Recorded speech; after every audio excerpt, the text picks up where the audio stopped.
Imagine working your heart out for a company that sees you as nothing more than a disposable cog. Now imagine your boss smugly telling you he can throw you away at any second, and then getting a taste of his own medicine in the most delicious way possible.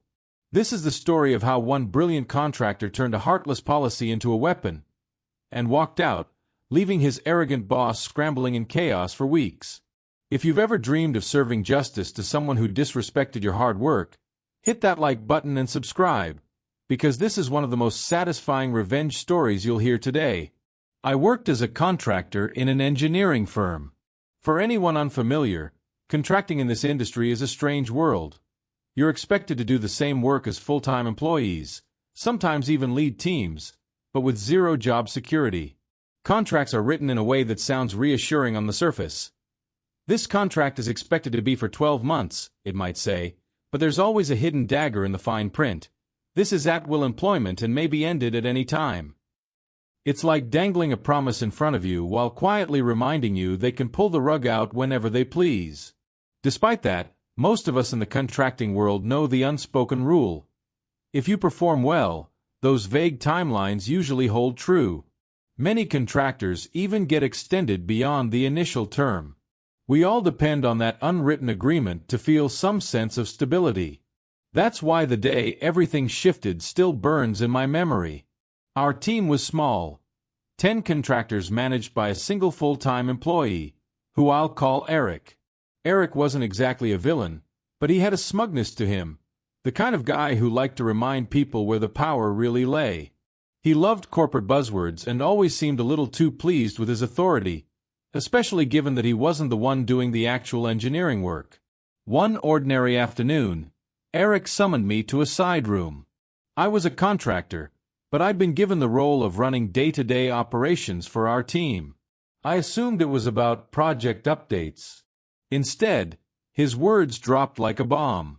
"We need to let 3 people go today, and I want you to deliver the news." My stomach flipped. Wait, what? I wasn't a manager.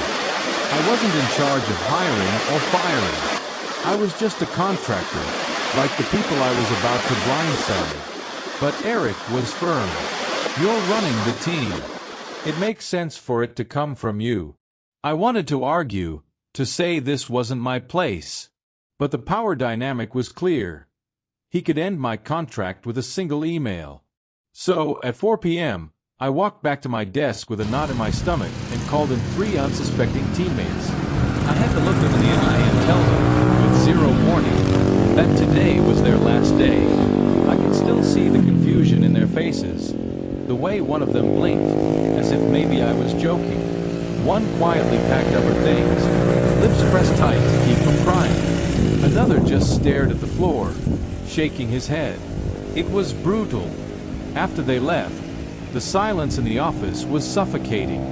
The rest of us exchanged nervous glances, our keyboards clacking a little too loudly as we tried to focus on work and not on the empty desks. Later that day, another contractor and I approached Eric. We needed to understand.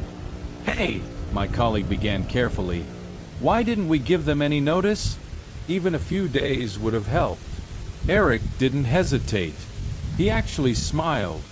"That's why we hire contractors," he said brightly. "So we can cut them loose at a moment's notice whenever we want to." The words hit like ice water. I forced a tight smile, but inside my stomach churned. He was so proud of this power. He had just confirmed that every single one of us, myself included, was disposable. And he said it to 2 contractors as if it were a joke. That night, lying awake in bed, I replayed his words over and over. Cut them loose at a moment's notice. My job security was an illusion. At any second, without warning, I could be next. I felt powerless, like a pawn on a chessboard where the player might flick me off at any time just for fun. But while I stewed in quiet dread, one of my teammates, let's call him Mark, was already calculating his next move. Mark was sharp, the kind of engineer who could solve complex problems in his sleep. Calm, methodical, always 3 steps ahead. When Eric delivered his little speech about disposable contractors, something flickered in Mark's eyes. It wasn't fear. It was resolve. Over the next few weeks, Mark kept his usual easygoing demeanor. He still joked during meetings, still tackled projects with his usual brilliance. But behind the scenes, he was interviewing. And not just casually, he was hunting for an exit. One afternoon, Mark leaned over to me when no one was around. "Got something lined up," he whispered with a small grin. "Starts in a few weeks. Don't tell anyone yet." Relief washed over me for him. He deserved better. But I also worried. Would he give notice? Would Eric retaliate if he did? Mark, however, had already made up his mind. He remembered Eric's gloating words. If the company felt no obligation to give us notice, why should he give them any? The final day arrived like any other. Mark showed up, worked through complex code, and carried on as if nothing was amiss. He was in the middle of a critical project, one so intricate only he truly understood the architecture. I watched him carefully, heart pounding, knowing what was coming. At precisely 5 p.m., Mark stood up. No fanfare, no dramatic speech, just quiet, deliberate action. He unplugged his laptop, carefully coiled his mouse cord, and detached his docking station. With the calm precision of someone tying a final bow on a gift, he walked across the office toward Eric's desk. I held my breath. Mark placed the equipment down and smiled pleasantly. "Hey, thanks for everything. Today's my last day." Eric blinked. "Wait, what? You're leaving?" "Yep," Mark said cheerfully. "Thanks again." And just like that, he turned and walked out. No explanation. No transition plan. Just a polite email he hit send on as he left the building. A short note informing everyone this was his final day. The room was stunned. Eric scrambled to his feet, calling after him, but Mark didn't even look back. The aftermath was pure chaos. Mark's project, the one only he fully understood, was left half-finished. Calls went unanswered. Emails bounced back. Weeks of work unraveled. It took the company over a month to piece together what Mark had built and figure out how to salvage the project. I watched Eric's smug confidence crack. He spent late nights trying to untangle Mark's code, fielding angry calls from upper management. The same man who bragged about cutting contractors loose without notice was now trapped in the very situation he'd celebrated, scrambling to cover the sudden loss of a key player with no warning. The irony was delicious.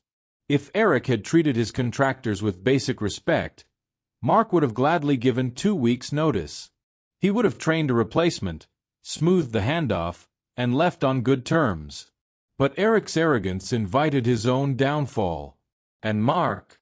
He moved on to a better job, free of Eric's toxic grip, never looking back. That single walkout email was more powerful than any argument, more poetic than any speech. Eric was left drowning in the very uncertainty he had boasted about wielding over us. The man who saw contractors as disposable learned the hard way that respect is a two-way street. Sometimes karma doesn't need grand gestures. Sometimes the sweetest revenge is simply holding up a mirror and letting someone trip over their own arrogance. Eric gave no notice, so he received none. Simple, perfect, fair. If this story gave you chills, smash that like button and tell us in the comments. What's the most satisfying revenge you've ever seen? And of course, subscribe for more stories of poetic justice like this on.